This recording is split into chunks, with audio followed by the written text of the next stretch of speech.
Crash Course Instrumentation, Episode 52, Special Devices and Real-World Wrap-Up, Overcurrent Protection Model. Intro. We've covered the fundamentals of overcurrent protection, from fuses to breakers to coordination. Now it's time to look at the special devices that enhance safety and apply everything in a real-world example to wrap up the model. In this episode, we'll explore arc fault circuit interrupters, ground fault circuit interrupters, current-limiting fuses, and finish with a complete case study.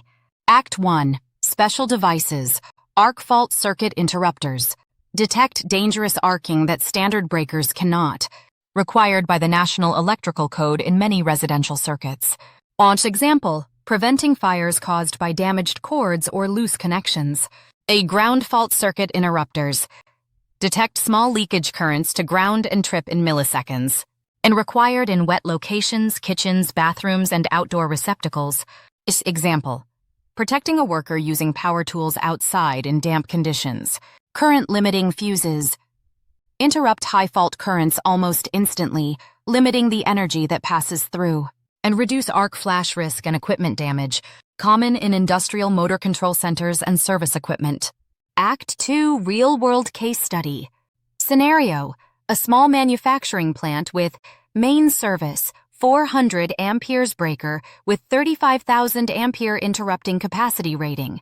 Feeder breakers, 100 amperes to each production area. Branch protection, 20 amperes breakers to machines and outlets.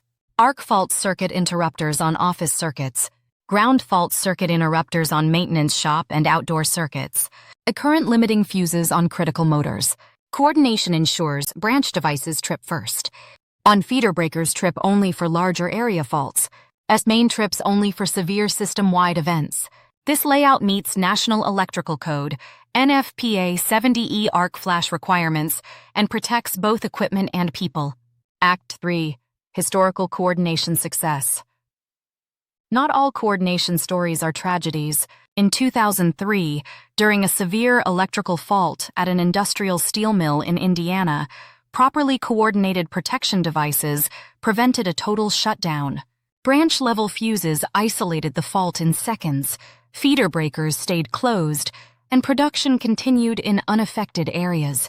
This saved the facility hundreds of thousands of dollars in downtime. This is a perfect example of how correct selective coordination saves both money and lives.